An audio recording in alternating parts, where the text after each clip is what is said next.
Salutations, subpoenaed soldiers. Automatic here for Automatic Games. Thanks for joining me for Season 3, Episode 4 of our XCOM 2 series. In our previous installment, Alpha Squad was tasked with hacking into the Advent network. They did so successfully, but had to withdraw from the battle prematurely when faced with the Archon King. Now, this didn't sit well with Colonel Van Doorn, and he intends to have a court-martial of Major Javier Valdez. But Valdez has managed to avoid the court-martial by submitting a letter of resignation to the commander. Nonetheless, there is going to be an informal hearing as to the fate of Valdez. And here we can see Central Officer Bradford discussing the matter with Bravo Squad Leader Lee. And in fact, Lee's wife will be representing Valdez in the upcoming hearing. And as to a soldier that's been subpoenaed, Captain Manny Fawcett, codenamed Manny Faces, is going to be testifying on Valdez's behalf. He's a little nervous about this whole ordeal and how it will play out and what it will mean for Valdez's future. Now, I apologize about the audio in this video. I know it probably sounds like I'm recording in my garage or something because I'm recording in my garage. Anyhow, we are going to set course to the mid-former United States and initiate a scan of road traffic in the hopes of collecting some gear. And at the same time, Advent has initiated midnight raids, which will make the hiring of new recruits all the more expensive. I am sure you will find the results to be as intriguing as I do, Commander.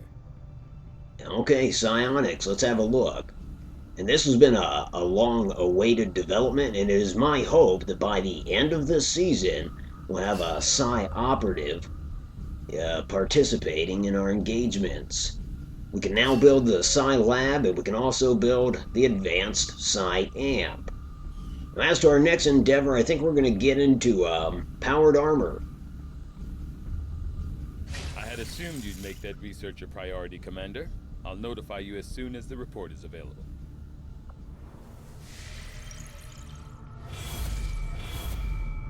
As we turn our attention back to the geoscape, unfortunately, Advent continues their progress on the Avatar project. Commander, the aliens continue to make progress on the Avatar project. If we're going to slow them down, we'll need to move fast.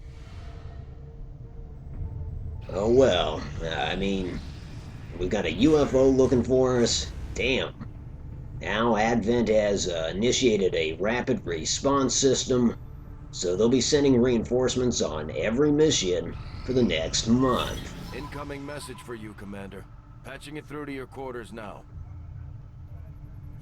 It is unfortunate, Commander, that your recent efforts have proven to be so mediocre. And in the interim, we're not exactly getting high praise from the spokesman, which comes as no surprise. Advent continues its work on infestation, alien ciphers, and the hidden event is new construction, which speeds up the rate at which they'll build another facility. On the upside, we do have word of a supply drop, which always goes hand in hand with one of the spokesman's reports. So let's continue scanning this road traffic, and it yields an advanced, expanded magazine.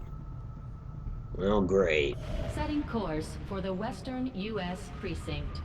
Well, before we get to those supplies, we need to go back to Resistance headquarters because, after all, we've got a hearing to attend. This inquiry will now come to order. Let the record show that the accused has exercised his right to forego court-martial and is not present for this hearing. He has expressed his desire to retire from XCOM, and therefore this hearing is designed to establish whether or not his resignation will be accepted, and if so, whether his discharge will be classified as honorable or dishonorable. In order to thoroughly explore the facts surrounding this matter, we will be calling upon Captain Manny Fawcett to testify. Colonel Van Doorn, you may begin by reading your indictment against the accused. Thank you, Commander.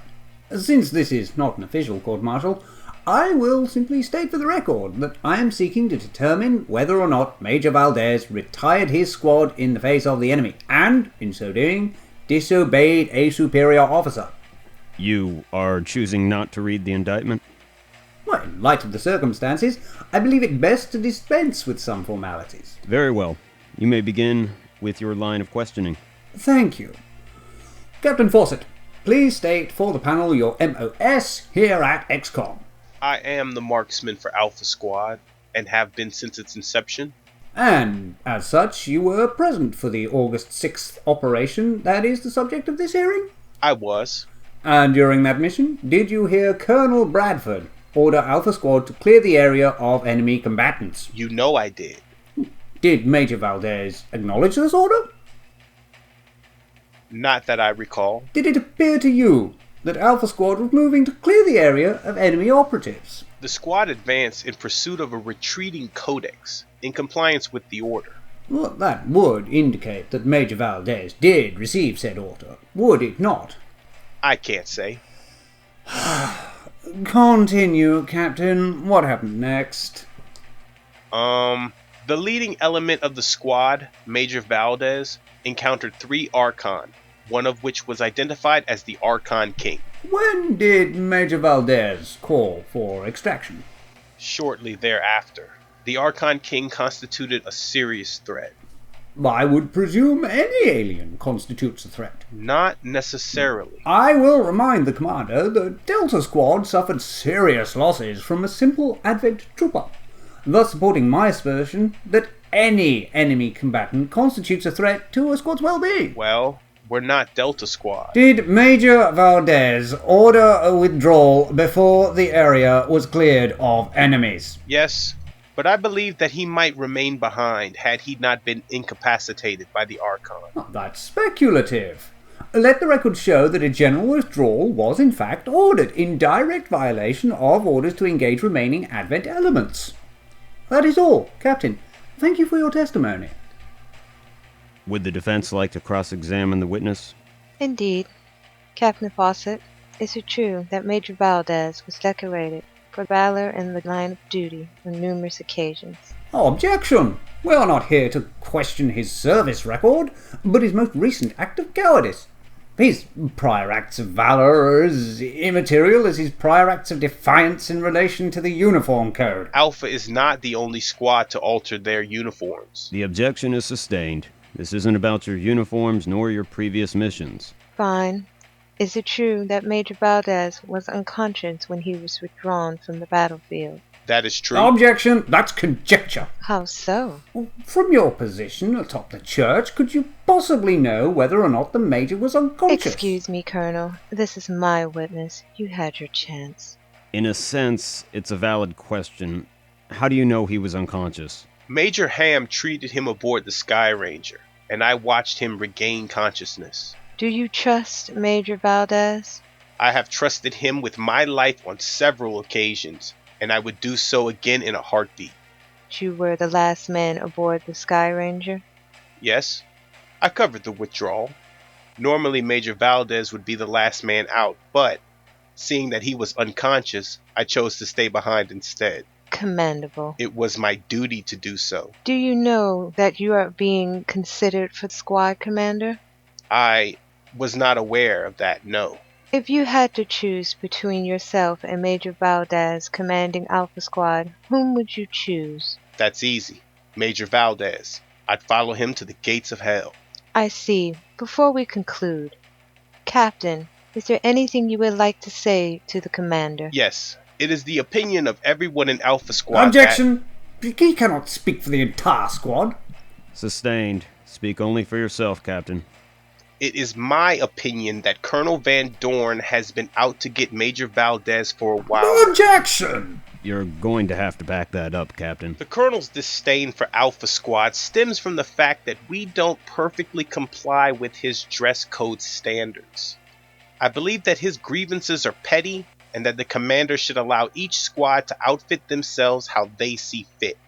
Furthermore, I think that if the colonel spent a little more time in the field, he would understand the effects that his regulations are having on the average trooper, considering we are fighting a guerrilla war here. I want that stricken from the record. I was fighting Advent long before you arrived on the scene, Captain. Besides, I am not the subject of this inquiry. You did call this hearing, Colonel. The captain's statements are permissible. Objections withdrawn. Anything you would like to add, Captain? No, that's all I have to say. Very well. Aren't you afraid that accusations against the Colonel would interfere with your potentially taking command of Alpha? No, I don't care to command Alpha Squad. We already have a perfectly capable squadron leader in Major Valdez. I hope the commander will consider that. As do I. That's all. Thank you for coming here, Captain. Has the defense anything else to add? No, sir. Very well. How about you, Colonel Van Doorn? Yes. If it please the Commander, I wish to submit my recommendations on this matter. I believe it has already been established that you recommend a dishonorable discharge. Yes, he disobeyed a direct order. Perhaps I have more faith in Alpha Squad than they have in themselves, because I believe they could have prevailed against this so-called Archon King. But I would also like to suggest that I be placed in charge of Alpha Squad. This should address Captain Fawcett's concerns as to my time in the field, and it will also serve to get Alpha Squad back in compliance with the uniform standards. Furthermore, I do not believe any member of Alpha Squad is prepared to take command. Frankly, they have all been insubordinate in the past months. I will consider your recommendations, Colonel. In the meantime, we will adjourn so they may discuss our findings with the spokesman. It should be noted that I am already convinced that Javier Valdez is no coward. I believe it is also important to note that Colonel Bradford, the man that issued the order in question, believes that Major Valdez made the right call in withdrawing his squad when he did. It is the opinion of both he and I that this inquiry is unfortunate, to say the least. Having said that, disobeying a direct order is unacceptable. This hearing has certainly given me something to consider. And now, my friends, we wait. We're seeing Central Officer Bradford throwing back a few drinks, certainly contemplating the hearing. It looks like he's drinking with Snugs. I can't quite be sure because he's kind of in the way. But yeah, they're probably discussing the difficulties Manny had with being, the sole witness in that hearing. But yeah, like I said, we're playing the waiting game now. As to the geoscape, we're going to set course to South America and begin collecting the supplies afforded us by the spokesman. Well, actually, they were put there by the Resistance Network. The spokesman is actually deeply embedded in the Advent command structure. He's a spy. And I don't know how they don't know that, considering their psionic prowess, but they don't. And I'm not going to question it. Anyhow, we've collected the supplies, and I do believe that there's a landmark out there that we're going to set course to next. And it's not just sightseeing, we actually will be granted something by scanning near this landmark. But where exactly was it? Okay, it's over here in Europe. That's right. And, in fact, it's on the way to the alien facility that we ultimately want to get to next. Of course, anything could crop up in the interim, and we highly expect something to do just that.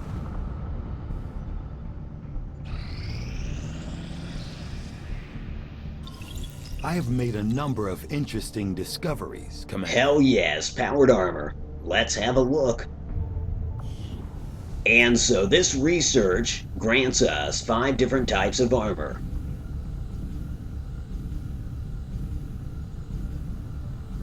The Rage armor, carved from the flesh of the Berserker Queen. Articulated chassis, and that's for the Spark units. The basic Warden armor, which everybody will get.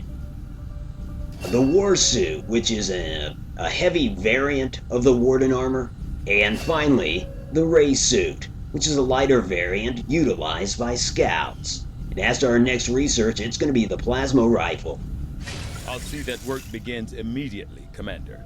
I'll contact you when I have a full report available. Yeah, I'm really looking forward to using that plasma rifle. This is our basic power armor frame. providing the durability you'd expect from a giant armored suit. And just off the heels of that hearing, Van Doorn is already trying out the Warden armor. He's just having a good time. Meanwhile, everybody else is highly stressed about the fate of Javier Valdez. Here we can see Bravo Squad leader, Charlie Squad leader, among numerous others, obviously discussing the hearing and hoping, praying that Javier Valdez will remain with XCOM. I mean, they all believe that the commander could reject Javier Valdez's resignation attempt. But if he did, what would Valdez say? What would Van Doorn say? And everyone made a good case during the trial, even though not everything was pertinent. For instance, Mrs. Lee, she said that Valdez had been awarded for his valor numerous times, and that's true. Manny, saying we're in the midst of a guerrilla war, and this guy's caught up on uniforms and real petty shit. But then, of course, Van Doorn, I mean, he made his point too. It's all in the commander's hands now. So we'll continue our scan while we await the decision. Okay, we've got new targets. Let's have a look. The first is in Western Europe, and it would grant us the services of Dr. Jeff Daniels. I'm sorry, that caught me off guard. Jeff Daniels from Dumb and Dumber. Or we can get the services of Colonel Peter Two Bears Sandman. His reputation precedes him. Or we could get supplies, but I'm more apt to go with one of these personalities. And as bad as I want the star of Dumb and Dumber in Gettysburg on our side, I'm going to go with Colonel Peter Sandman. Because, yeah, he's a Crow Indian out of Montana, and he's led a guerrilla war outfit that has decimated Advent in the American Northwest. And so, yeah, we'd love to have him among our ranks here at XCOM. And Bravo Squad's gonna touch down. Bravo is commanded, as always, by William Lee, codenamed Weasel, taking in the flashbang and a med kit. Joan Richards, codenamed J-Bone, taking in a plasma grenade and med kit. Mark Jackson, codenamed Stonewall, taking in a plasma grenade and battle scanner. Oliver DeNoble, codenamed Odd Noble, taking in the EMP bomb and the Skulljack. Otto Williams, codenamed Automatic, taking in the plasma grenade and mimic beacon. And finally, Jared Williamson, codenamed Manzer, taking in a plasma grenade, blue screen rounds, and the frost bomb. There you have it, Bravo Squad as it stands. Bravo, you may board when ready. And of course they are all decked out in the new Warden armor. But rather than get to this mission, let's get to the commander's decision. I've considered your recommendations, Pete. And? Well, as much as it pains me, I'm accepting Javier's resignation. Oh, that's the right call. It'll send a message to the other squad leaders. And help maintain your authority. And my request to command, Alpha? I've given serious thought to bringing in somebody from the outside. I had hoped. But making that decision is your duty and privilege, Commander. I figured you'd be upset. No. Your leadership has brought us this far, and I perfectly understand the reasoning. Someone has to maintain discipline on this tub. Besides, as much as I hate to admit it, I'm getting a bit long in the tooth for a field command. You and me both, old friend. So, what are we going to do with Major Valdez? Drop him off in Vancouver? Well, numerous resistance groups have put in requests for trained personnel. We just never had the people to spare. Fire Axe has come to mind. Good. He'll make a fine resistance operative. You know, a lot of troops would be surprised to hear you say that, Pete. They're convinced you hate the man. Yes, well, we're not here to make friends, are we? No, we're not. Something you said during the inquiry struck me. Sir? You really think Alpha could have brought down the Archon King? I don't doubt it for a minute. There would have cost lives, though. And I think that's the problem with Valdez. He isn't willing to pay the butcher's bill. He was always willing to put himself out there, though. Absolutely. The man's bravery and heroism was never in question. It was always about military discipline in the field, plain and simple. We don't have that, we might as well throw out our uniforms. Back on the uniforms, eh? Not back on it, sir. Still on it. And so there you have it, folks. A decision has come down, and Javier Valdez's time with the XCOM program has come to a premature end. It should be noted that he will be receiving an honorable discharge, but then again, it is still a discharge. Unfortunate, however, it is a reflection of military justice. Although, one could easily argue that what this truly was a miscarriage of justice. Either way, what's done is done. All that remains is dropping Major Valdez off somewhere, and we'll save that for a future episode. As to this episode, it's going to come to an end now. This was Automatic for Automatic Games. I appreciate you watching. If you like this, and if you are subscribed. I will talk to you soon, friends.